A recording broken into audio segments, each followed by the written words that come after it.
like, as you reflect on everything you've accomplished and the life you've kind of like dedicated to this craft of sorts, what do you want people to know as your legacy? What do you want people to know as DJ Easy Eddie D?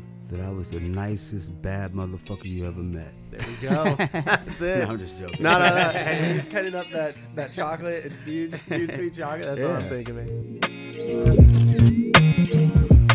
Welcome to the Hidden City Podcast. I'm Grant. And I'm Doug, and we're here to share some of the incredible stories and people from Oak Cliff that you might not know. We're going to sit down with some of the visionaries, craftsmen, and business owners who have shaped Oak Cliff into what it is today. Oak Cliff is on the south bank of the Trinity River, a few miles south of downtown Dallas. While technically it was part of Dallas, it was its own city for a long time, and it still has that independent spirit. We'll dive into the history and the spirit of this place, exploring the different challenges and successes that defined it. This is The Hidden City, a podcast about the people and the stories that make Oak Cliff extraordinary.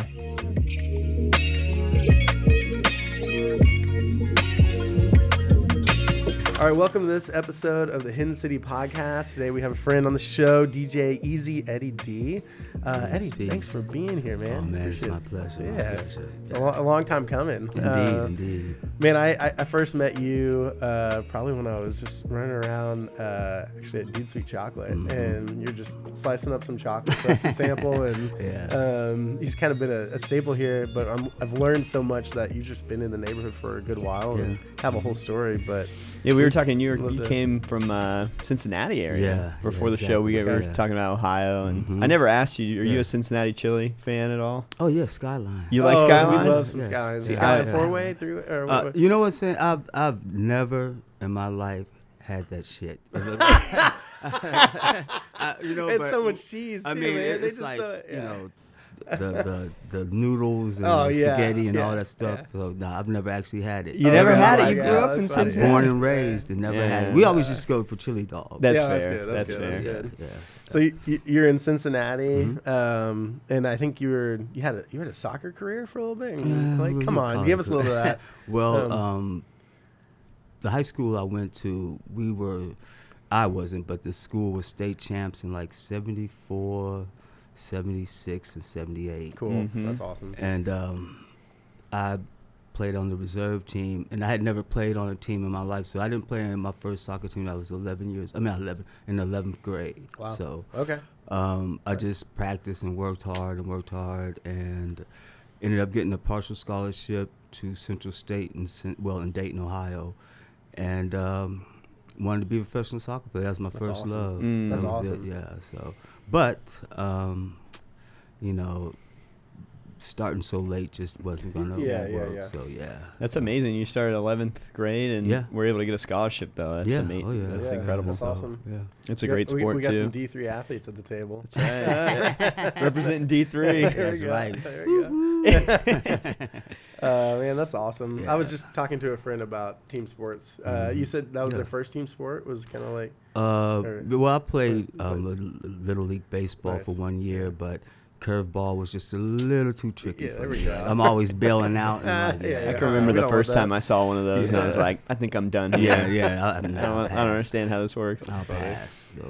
So awesome. Cincinnati to Dayton, then down to Oak Cliff after that, or where'd you land after school? Well, things weren't going on in Cincinnati, and so this is like 1981 because I graduated in '79, and I went to Houston. Oh, really? Yeah, went to Houston for the summer, and like I can't. It's hard for me to express how much fun there was at that time. Just being able to go out and do things and go to clubs and dude, Houston's a super dance. city, man. It's awesome. We went out 7 nights a week, you know, but it was too hard getting around, so I left Houston and came to Dallas and moved right behind Carter High School, exactly right behind it. Nice. And strange thing was that their high school colors were the same as my high school in Cincinnati. That's cool. So I was like, oh man, I'm in. I'm there. I'm there. So, and from that's where it all started. Man, that's awesome. You know, yeah. So were you DJing around that time when you were in Houston, or like? No. I had always had a love for music, and I just always had records and stuff like that. And it's when I came to Dallas, I was like, I'm gonna be a DJ now. Nice. Like when I was a kid, we would go to these dances, and I would sit there and I'd look at the DJ, and then he put a record on, and then the crowd would react. They'd be like, "What the fuck is that?" The crowd and look at the DJ. And I never danced, and I look at the crowd, look at the DJ, like, I want that shit. I want that power. Yeah, like, I wanted to be able to control Dude. people like that. And so eventually, I was like, I'm gonna become a DJ when I got to Dallas. And my family laughed at me. Everybody was like, "What are you talking about?"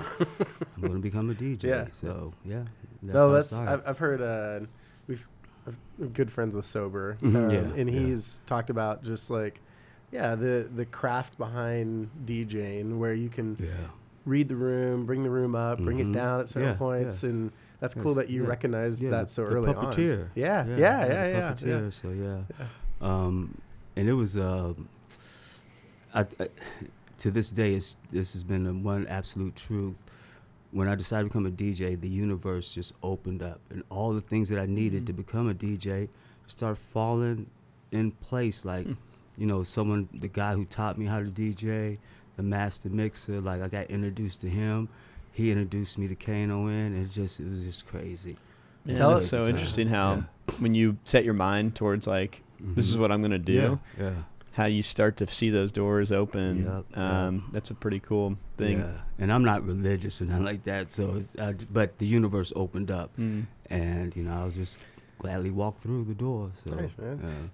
So what was this was the 80s when you landed in Dallas? Yeah. Okay. 81. What was the scene like in Oak Cliff, Dallas area? What was was happening at the time? Give us some stories, man. All right. So the very first night that I got to Dallas, took my luggage over to my cousin's house, and her boyfriend Myron was there. Rest in peace, Myron. But he he was like, "Man, let me show you how Dallas get down." Whatever, I'm from Cincinnati, man. Whatever. And there was this club called Pizzazz, and it was just right up the street at Polk and Camp Wisdom. And they took me up there, and you couldn't even get inside the club.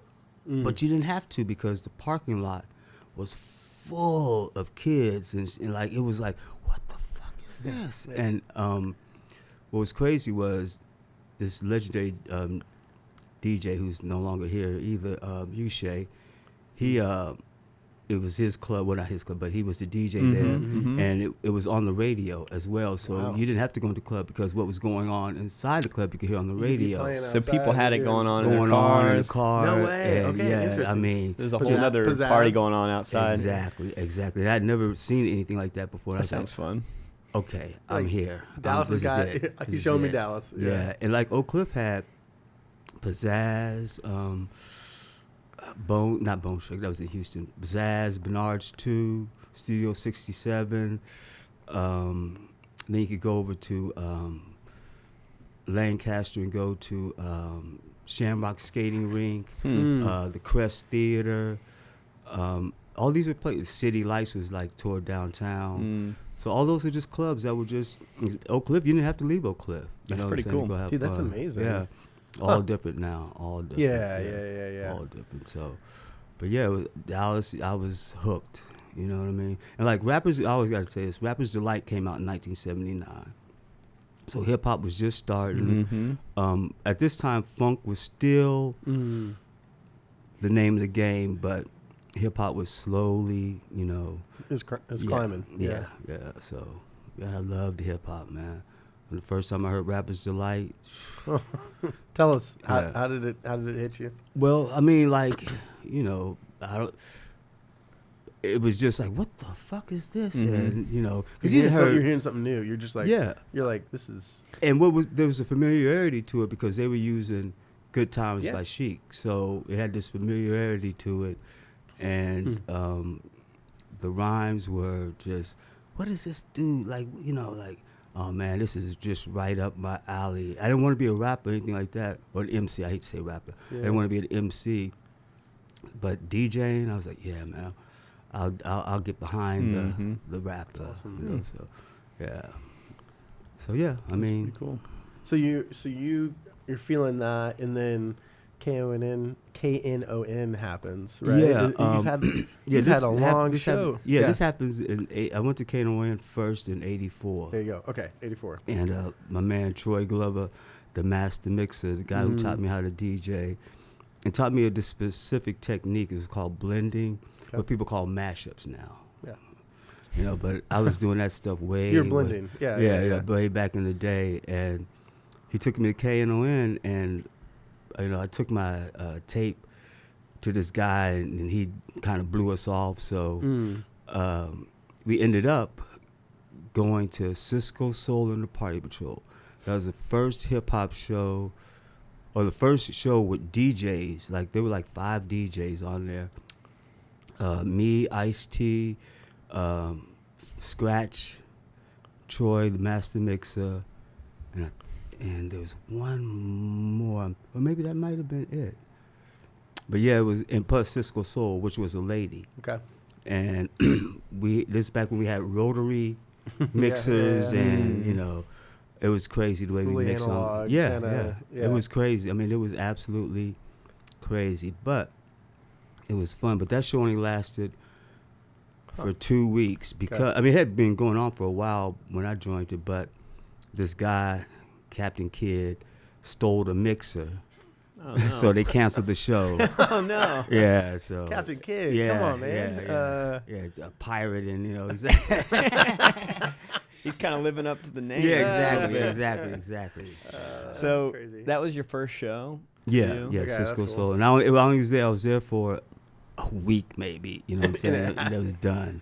So it was fast forward to '87, or maybe '86.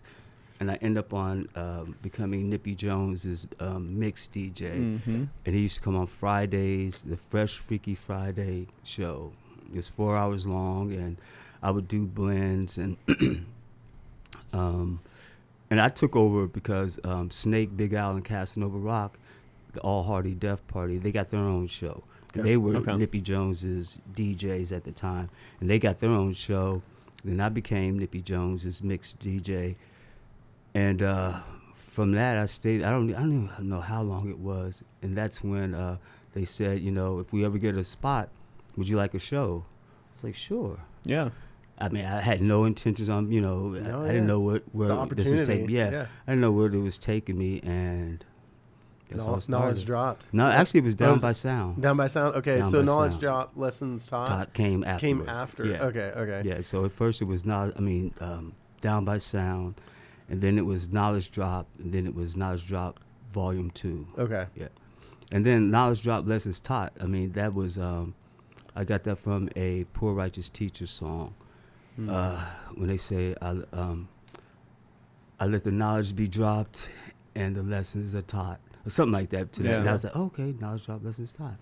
Easy. Dude, There it is. That quick. Easy. Get out of here, Grant. Of course it's Eddie. easy. Come on. Indeed. I love it. Yeah. So tell us about like the craft of being a DJ from '84 to '87, and then past that. How did your skills develop? What was it like becoming a DJ? Yeah, it took about a year to learn this technique because from what I understand is when you hear something in one ear and something in another, and you have to tell, well, do I need to slow this one down? I have to speed this up. It ended up, you have to retrain your brain to be able to differentiate between the two. And so it took about a year for that to happen. Okay. And then all of a sudden, it just, one day, it was like, bam. I was like, oh my goodness, that is dope. And then what really tripped me out was when there was a song out by Whistle called We're Only Buggin'. And I put it over on the instrumental side. And I got a song by Tina Turner and Bryan Adams, It's Only Love. And this is like 80, I don't know, 86, maybe something like that. Okay.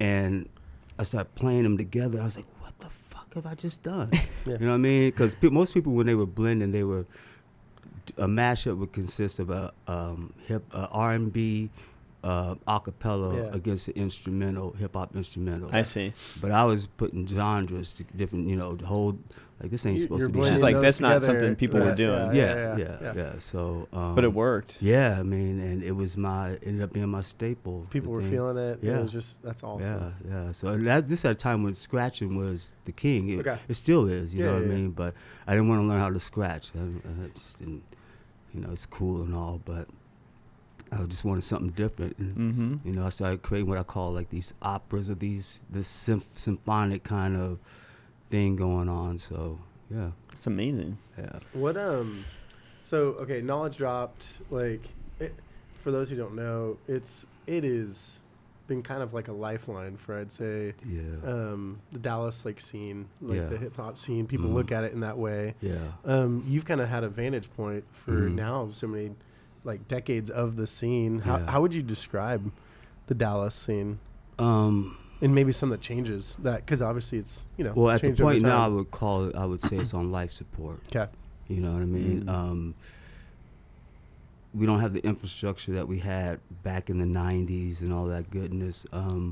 So that's a big problem, not the infrastructure. What do you mean by that? Okay, so back in, there used to be, the labels were here, RCA, Jive, Sony,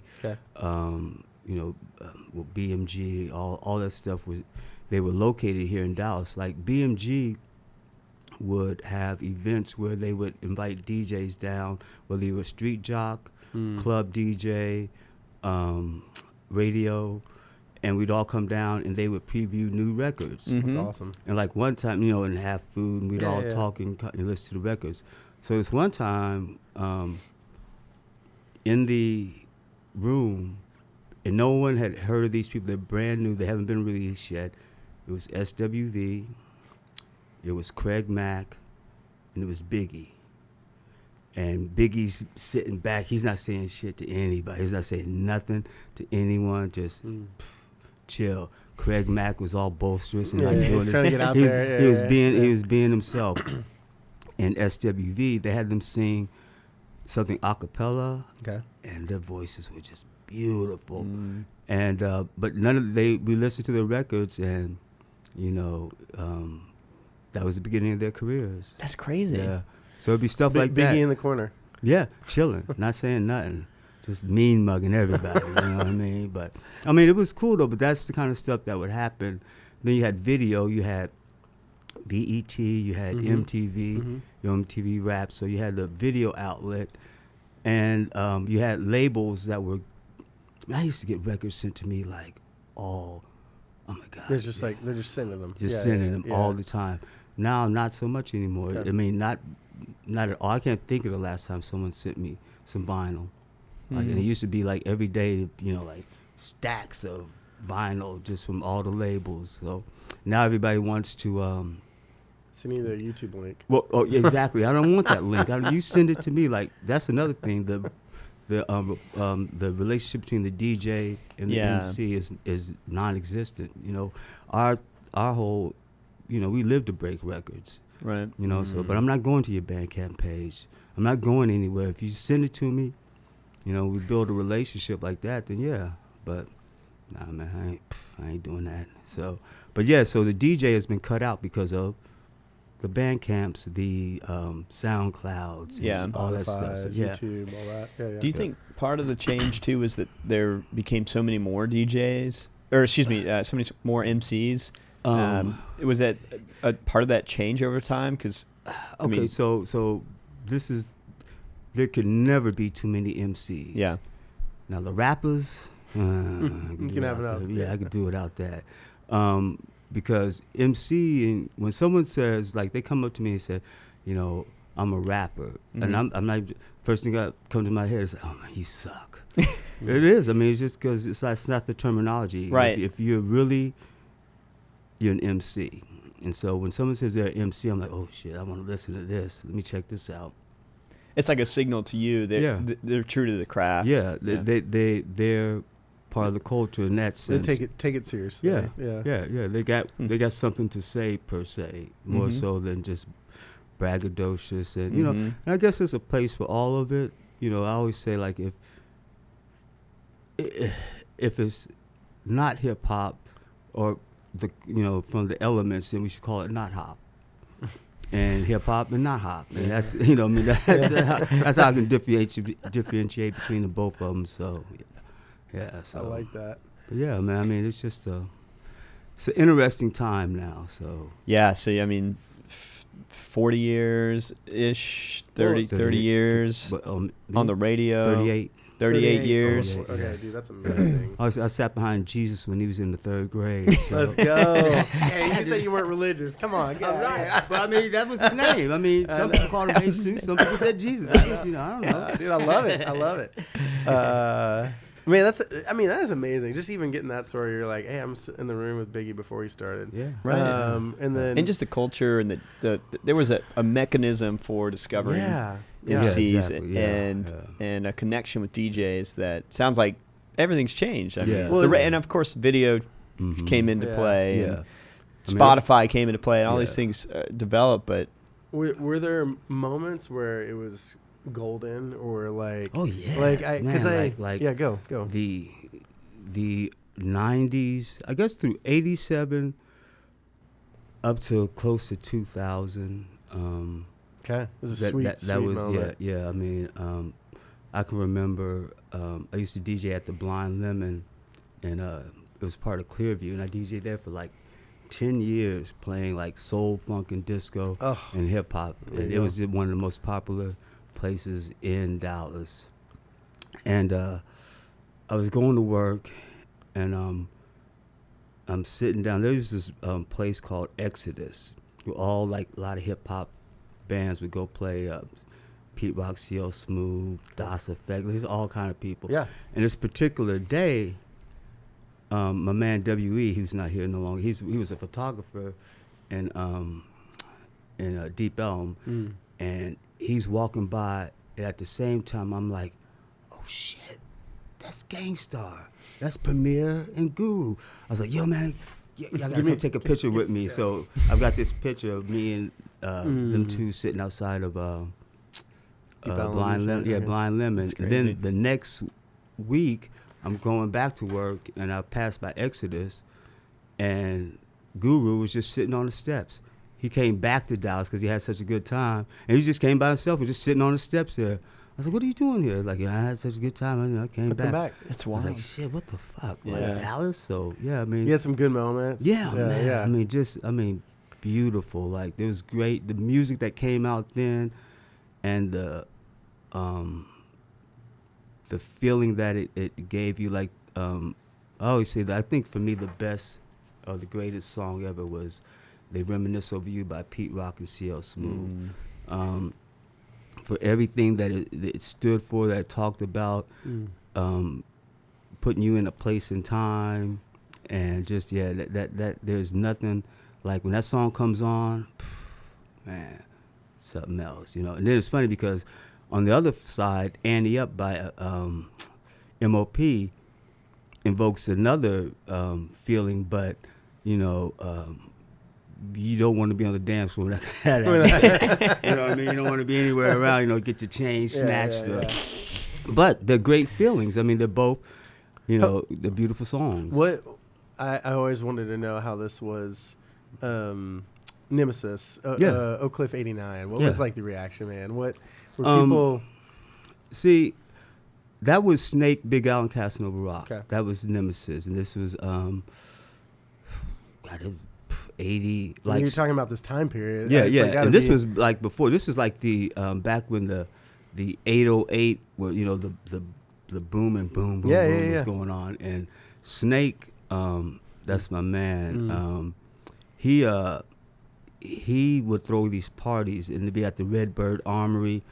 They would be like, oh my God, Snake's parties were the dopest. Like, could nobody touch it? Nobody touch it in the city. And, you know, and they came out, and they had, like, part of that clique was MCK Cole, Yellow Hammer. That was a classic one. But Oak Cliff, you know, that was a crazy, crazy song. Like Yeah, took off it's a classic. bit. You know what I mean? It's yeah, classic. yeah. And it wasn't like I was always into more in the East Coast kind of thing. I'd play West anywhere that it was good. You know what I mean? I would play it, and so that was my thing. So I didn't play some of that stuff, but it doesn't mean it wasn't good. You know what I mean? And so it's a classic. You know what I mean? And I have crazy respect for Snake. And then Big Al, his son now, Rakeem Al-Jabbar, who's an MC here in Dallas now. So. And Big Al died a while ago, passed on, transitioned, and all that goodness. But it was I can't even. Yeah, a lot of fun, man. A lot of fun. You could drive by the car wash in Oak Cliff and hear Oak Cliff playing like crazy, like all the time. Yeah. I can only imagine that. Yeah. Are there any places now in the city that you feel like you can still get that experience or find that feeling still that you had in the 80s, 90s? In my mind. Yeah. It's the only place in my mind. We kind of, there are a few parties that go on every now and again. They used to do the Final Fridays, and that would always have that feeling to it, but right now, not so much. I can't even think. I give myself an aneurysm trying to answer that question. Taco Vino.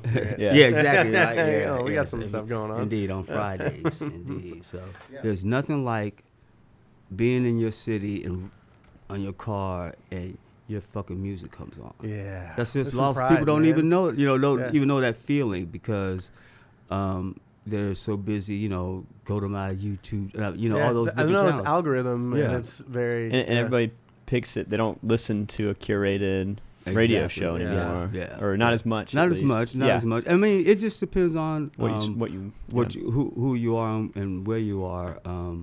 Because now you can also listen to KNON on satellite radio. So that's true. It's kind of evened it up, but there's still nothing like, you can...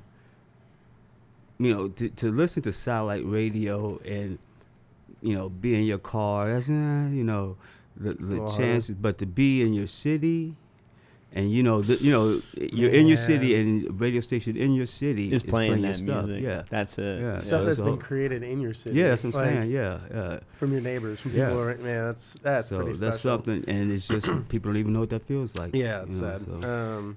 Well, when you think about your show, because what you're saying is resonating with me, where it's like you were playing people's music and they were hearing it. How was your show more than just a radio show? Like what ways were you engaging with the broader kind of community and artists and in that way? Well, for me, it's more because I took a social issue. I figured like, okay, so here I'm at this station. I can say what I want to say, and I can play what I want to play. And with that comes great responsibility. No kidding, I looked at it from a social point of view, and there was all kind of crazy shit going on in the world. So I was like, fuck it, let's talk about that. Yeah. So I put in social commentary. I would interview different factions of people. Cool. Some in hip hop, some weren't.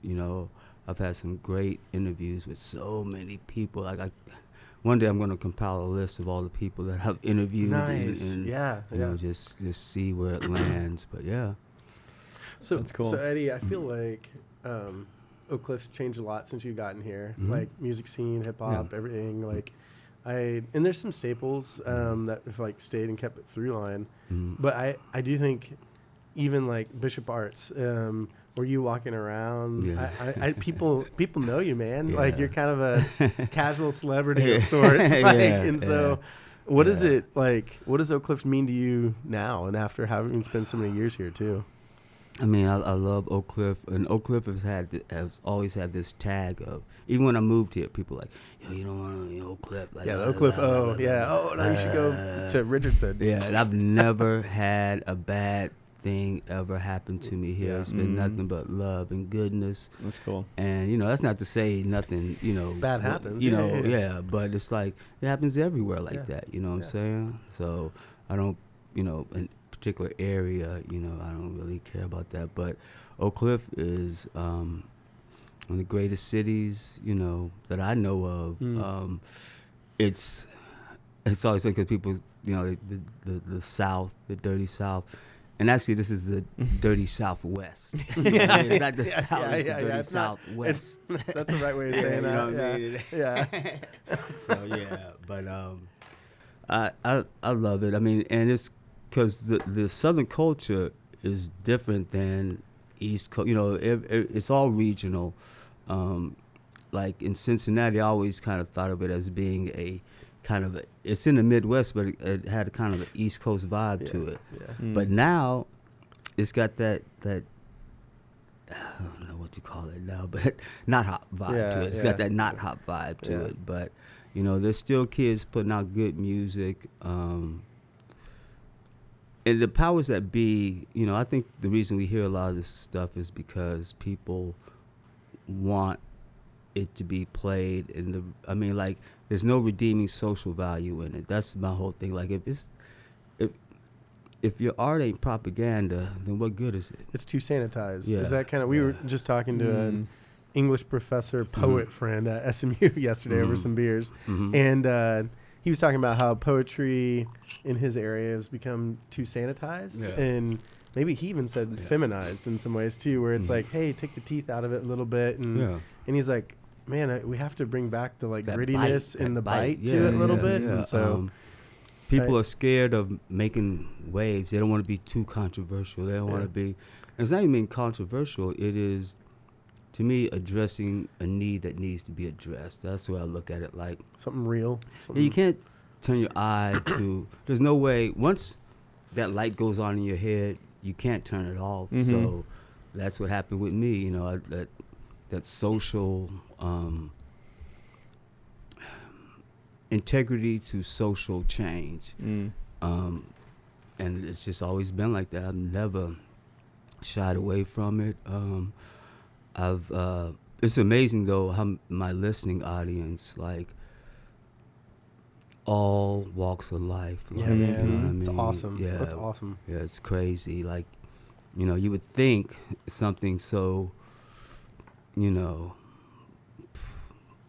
so direct and so upfront would, you know, turn a lot of people off. But there's an old saying, I think I saw Ice Cube say it, if the truth hurts, just say ouch and move on with it. You know what I mean? So, and move on with it. So that's just what it's been. Those social issues are tied directly to the music. Yes. It's not, and you're saying, hey, nowadays a lot of what is popular really isn't going that deep on anything. It's just. Well, I mean, it's not hot. It's too sanitized. sanitized. I mean, well, I mean, you talk about Percocets and things like that, you know, and I'm never the one to say, you know, just say no, you know, that's not the issue. The issue is like, you know, what are we doing here? Like, you know, especially when you're dealing death, you know, it's one thing to talk about something. Like, I don't like to play, you know, a lot of stuff. I like gunplay every now and again, you know, you know, I like to hear a little bang bang every now and then, but I want the story to be told like, this ain't what you want to do. This ain't the life you need to try. It ain't for everybody. And don't glorify it. That's where it becomes a problem, glorifying it. And then I don't want to hear another man talking about killing me. Yeah. Right. Yeah. Boring. You know what I mean? Like, no, I'm not like, give me some other issues, or give me something that's well, yeah. I mean, like, there's so many things going on in the world, so much injustice. And I got to tell you this too. Like, every month, this gentleman, Hakeem Sharif, or is it Sharif Hakeem? Yes, Sharif Hakeem. He sends me 2 gigs, mind you, nothing but MP3. So 2 gigs of underground, true school music every month. Stuff you're not going to hear. So it's still being created. Wow. It's still like so many kids are into it. But like I said, the infrastructure doesn't allow you to hear it. So, you know, that's where I love being able to play that stuff. That's cool. So it's still there. Oh, it's yes. still being made. Yes. When they say, you know, hip hop is dead, like, fuck, it is. Yeah. You know, it's straight up and down. And I do think it's good for people to hear too. Like, so much has changed where it's like, hey, make your YouTube video, do your Spotify or whatever. But like, at certain points, these labels would bring in the people who cared about these crafts so much, had them collaborate, had them listen, had them meet the artists. It's like, that feels like a forgotten world. A forgotten world in a sense of like value. Where it's like, hey, we actually valued all these people coming together. Like it's a. Well, it paid off in dividends because, you know, it was a rapport with the DJ. You know, so they invited all these DJs down to get their records spun. And so that's what it is. You know, you would get perks. I remember like some of the memorabilia that I've gotten during the time, and I don't have some of the stuff anymore. Like I remember I got a Biz Markie had a song called Toilet Stool Rap, and they gave out these little plastic toilets where you put water in the bowl thing. When you open up the thing, it sprayed water in your face. That was cool. One time, the greatest thing that I ever got was a handwritten letter in this dope graffiti script. It was from this guy. He says, yo, I got a new band, and won't you listen to it? And here's a cassette. On one side, it's me and my music. And on the other side, it's a 30-minute mix by my DJ. This letter was from Eazy-E. What? And it had like on Dude, he just tried harder. Yeah, I mean, it was a handwritten. I mean, it's just great graffiti script like this. I was like, who is this dude? And it had Fat Girl, 8 Ball, all these dope songs. And then on the back of the mix was a 30-minute mix by Dr. Dre. Get out of here. Yeah. And he just hand wrote that, sent it to you. Sent it to me. He was just out there trying to get his. Yeah, his I mean, name out. and Nippy Jones gave him my address because I think he had sent it to Nippy. This is at the time when I just joined this band. What's it called? Decadent Dub Team. Okay.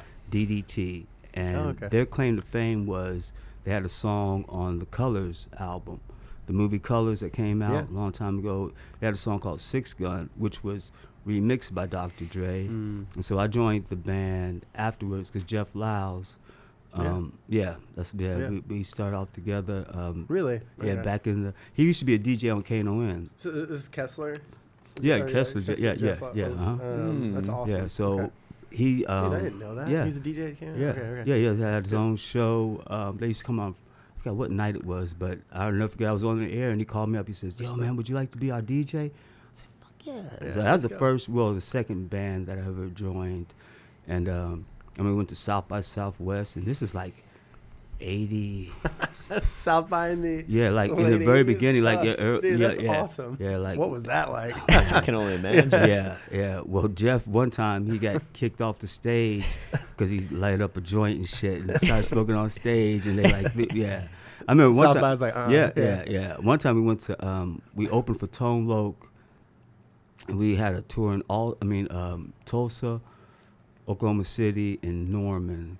And one of those places we walked into, and it was like maybe, 3 or 4 cowboys in there drinking beer, and they had chicken wire around the bandstand. Oh, we're like, I don't think we're in the right place. Yeah, we're not like chicken wire for protection. We're throwing beer bottles and shit up at the stage. It's like something out of a movie. Exactly. But that was real. They really had places like that. Yeah. And I was like, nah, man. We didn't perform there, but I hated Austin the first time I went to it. Yeah. It was just a crazy. I had never been around that many white people drinking beer openly and what the fuck is this? Like, you can do this? Like, I had no idea that such a thing could happen. So, but then after that, I think the next time I went, I really begun to dig Austin. You started to like it. Yeah, but first time, I couldn't stand it. Yeah, I couldn't stand it. Yeah, so, but yeah, man, it was just so many. Yeah, Eddie, tell us more. I'm just like, I feel like you got so much experience and so much time. It was a crazy time back then because with DDT, we got this article. This lady, Cynthia Rose, I think was her name, but she was a writer with New Music Express, which is the European Billboard. And so she came to KNON and did this article, and in the article, she writes she's talking about KNON, but she writes in it how I'm about to get my show. And so that's how I could never really remember when it was, but that's my litmus test for when I got my show. Like that's the proof that I got, so I still got that article. I remember the first time they wrote an article on me was Dallas Observer, and this guy, I can't think of it, Gilbert Rodriguez. Yeah. And it was just a full, like, what the fuck? Yeah, on he's me? right Like, on it. Yeah, and that's pretty cool. What's crazy is like, I was kind of, I don't know, I hate to use the word legend, but that's what it's described as, for sure. with Yeah, all they this said it in time. the title. Or Yeah, stuff like and that. so, it was just great. All that stuff was so much fun, and like DDT, we ended up doing. I had done a beat CD for the group, and Jeff gave it to KRS-One. And KRS-One, like 3 songs on it, and those songs ended up becoming part of the Edutainment album. And that was something I was semi-proud of. Yeah. So yeah, I've produced groups and stuff before. I love producing hip hop. That's another thing I do. But yeah, it's cool when you think about today, like MCs coming up. What would be like your word of advice to them, or like how do you think about the setting they're now in? Because he says on life support, but Yeah. it's like, Yeah. man, how Well, do you encourage them, or how do you? This is the thing that has to happen, and for some reason it went away. I'm not sure how and why it went away, but the cipher, like when there were parties or events or whatever, or just stand out talking, someone would start rhyming, the next guy would start rhyming. But when we had the cipher of MCs rhyming, well, that was your checks and balance.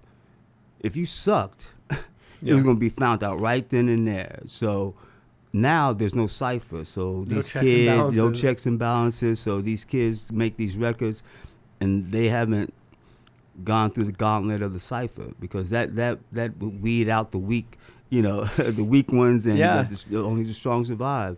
So they can kind of hide behind the they don't have producing, to, or they hide behind just here I am. Yeah.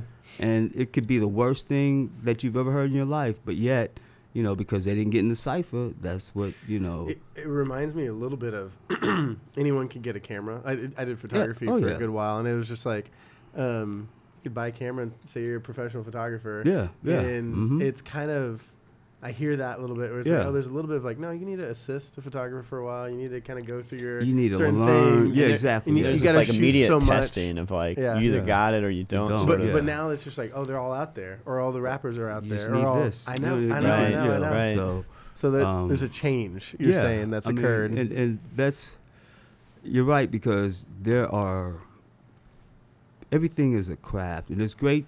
I think one of the best things to do is apprenticeship, to learn things. You don't have to go to school. I didn't go to DJ school or nothing like that. I didn't go to Columbia Broadcasting School. I didn't do none of that shit. And I'm on the radio.